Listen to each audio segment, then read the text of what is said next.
Bem-vindo ao Resumo EBD. Meu nome é Diaconisa Tânia Anjo, sou professora de Escola Bíblica Dominical e vamos dar continuidade ao nosso ensino desse segundo trimestre de 2020 com o tema das lições bíblicas, a Igreja eleita, redimida pelo sangue de Cristo e selada com o Espírito Santo da promessa. E hoje estaremos dando continuidade à nossa lição 3 do dia 19 de abril de 2020. O tema dessa lição é eleição e predestinação. Na lição dessa semana, nós iremos refletir a respeito da oportunidade que Cristo nos concedeu de escolher. Deus, em sua grandiosa sabedoria, nos fez para que louvássemos o seu santo nome e obedecêssemos a sua santa palavra. Todavia, o Senhor não nos obriga a fazer nada, antes nos mostra qual o caminho correto a seguir e espera que tomemos as decisões certas. O Senhor não obriga nenhuma de suas criaturas a fazer a sua vontade, como se fôssemos marionetes na mão do Criador. Pelo contrário, Ele espera que cada um de nós tome a espontânea decisão de amá-lo e servi-lo. Leitura bíblica em classe se encontra em Efésios capítulo 1, do versículo 4 ao 12, que diz assim: como também nos elegeu nele antes da fundação do mundo, para sermos santos e irrepreensíveis diante dele em amor, e nos predestinou para filhos de adoção por Jesus Cristo, para si mesmo, segundo o beneplácito de sua vontade, para louvor e glória da sua graça, pela qual nos fez agradáveis a si no amado, em que temos a redenção pelo seu sangue, a remissão das ofensas segundo as riquezas da sua graça, que ele tornou abundante para conosco em toda sabedoria e prudência, e descobrindo-nos o mistério da sua vontade, segundo o seu beneplácito, que propusera em si mesmo, de tornar a congregar em Cristo todas as coisas na dispensação da plenitude dos tempos, tanto as que estão no céu como as que estão na terra.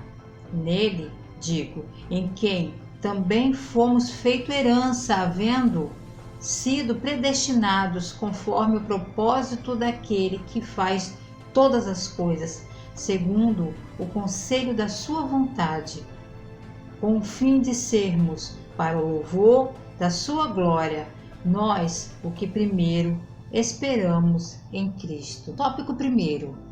Eleitos para uma vida santa e irrepreensível. A eleição bíblica é segundo a presciência divina. Presciência é a capacidade de Deus saber todas as coisas de antemão e de interferir na história humana. Ele é soberano, provedor e sabe quem responderá positivamente o convite da salvação. Deus proveu por meio da salvação para todas as pessoas, mas nem todos atenderão ao seu convite. Em sua soberania e presciência estamos sob os seus cuidados, mas paradoxalmente também desfrutamos do livre-arbítrio. Ele nos concedeu o livre-arbítrio e aumenta mais ainda a responsabilidade de obedecer à sua vontade.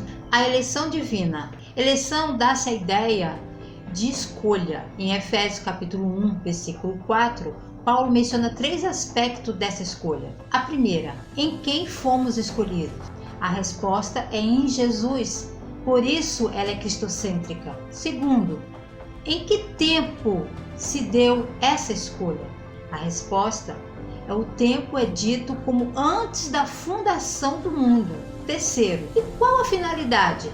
Resposta, para que fôssemos santos e irrepreensíveis. A eleição divina é o ato pelo qual Deus chama os pecadores à salvação em Cristo e os torna santos. Essa eleição é proclamada por meio da pregação do Evangelho, pois o Altíssimo deseja que todos sejam salvos, respondendo afirmativamente ao seu chamado para a salvação. Entretanto, as Escrituras mostram claramente que quem crê será salvo, mas quem não crê será condenado. A eleição, ela é antes da fundação do mundo. Então Deus não chamou uns para salvação e outros para condenação. Ele deu seu único filho para morrer por toda a humanidade. A palavra de Deus diz que ele amou o mundo de tal maneira que deu seu único filho para morrer por nós. Então, o desejo de Deus, do Senhor, é que todos se salvem. Só que cabe a nós essa decisão de querer ou não estarmos com Ele.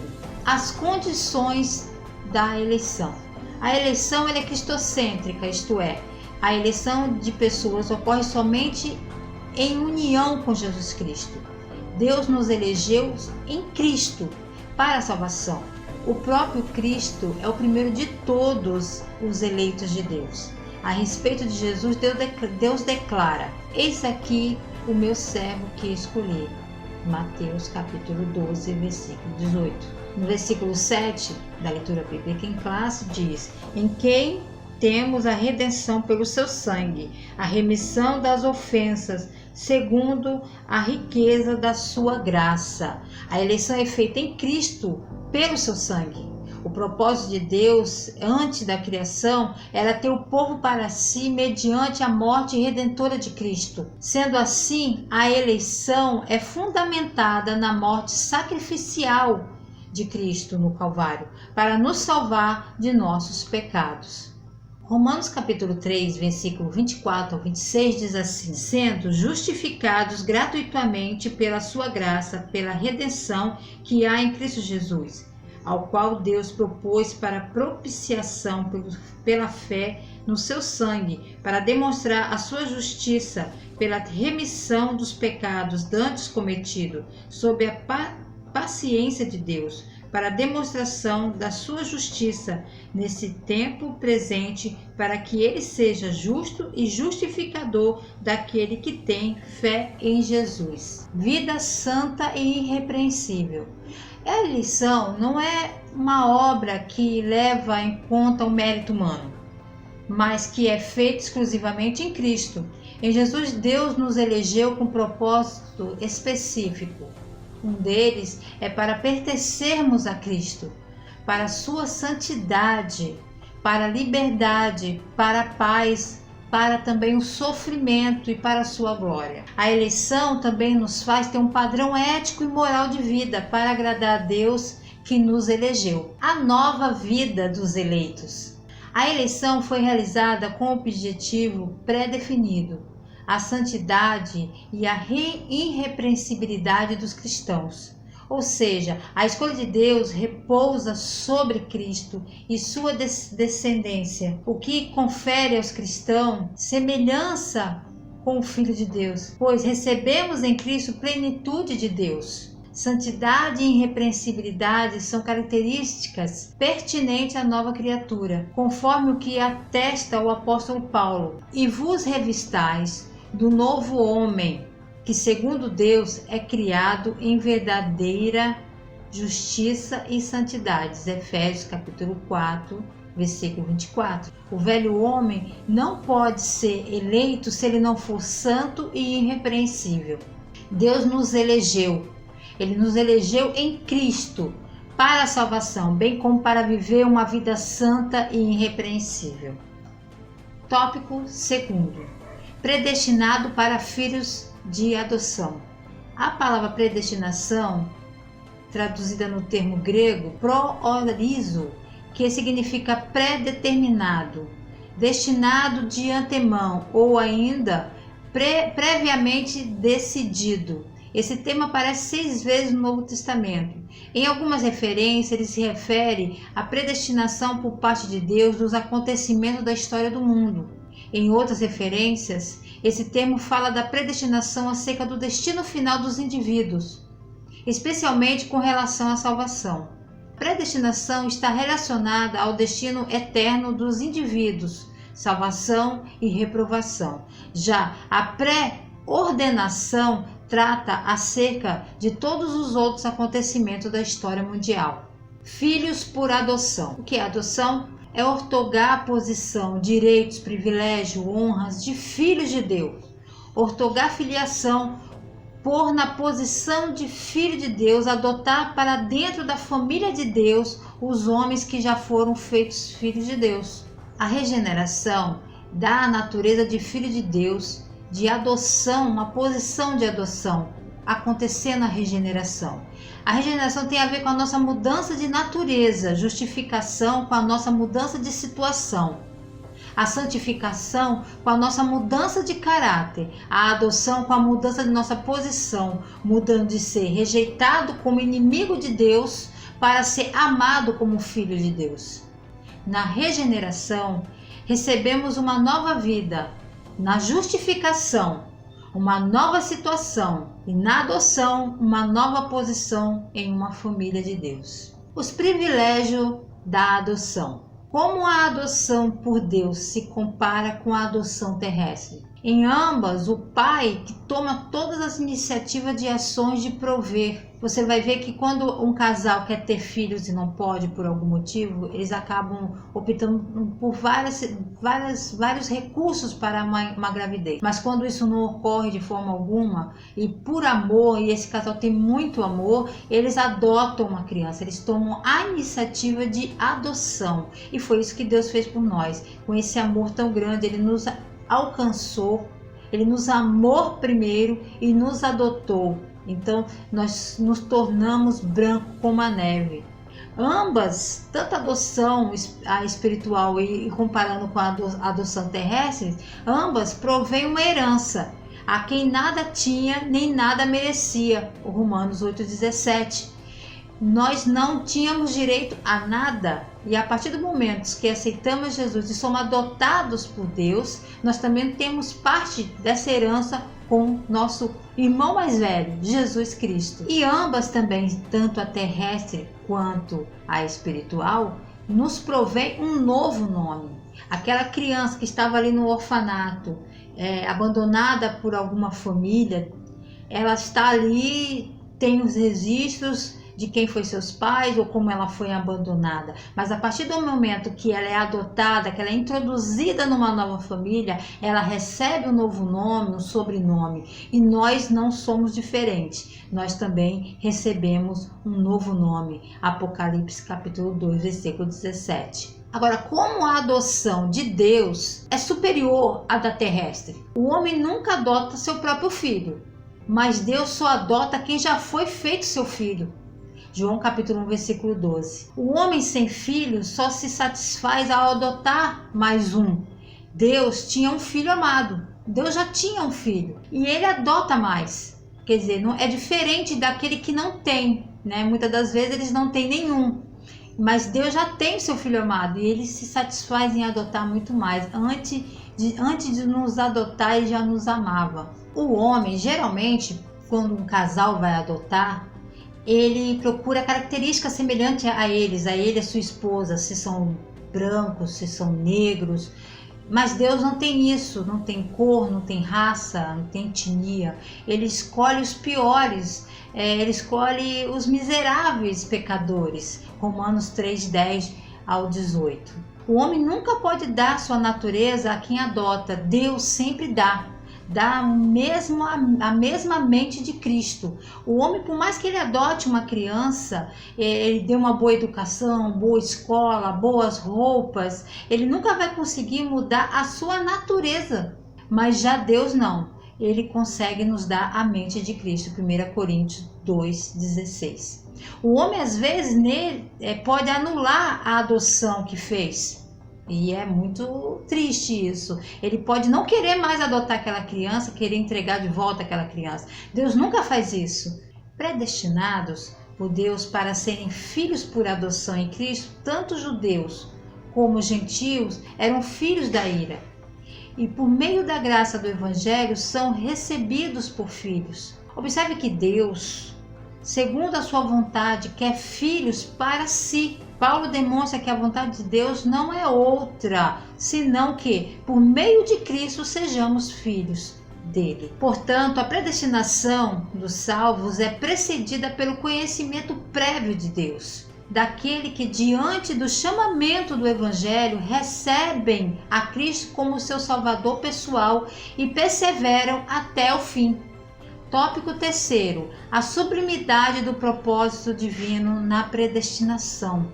A excelência da predestinação está na provisão de bênçãos espirituais aos eleitos pela vontade divina em Cristo e por seu incalculável amor. Predestinação e salvação. Romanos capítulo 8, versículo 29 ao 30, diz assim: Porquanto aos que de antemão conheceu, também os predestinou para serem conformes à imagem de seu Filho, a fim de que ele seja primogênito entre muitos irmãos.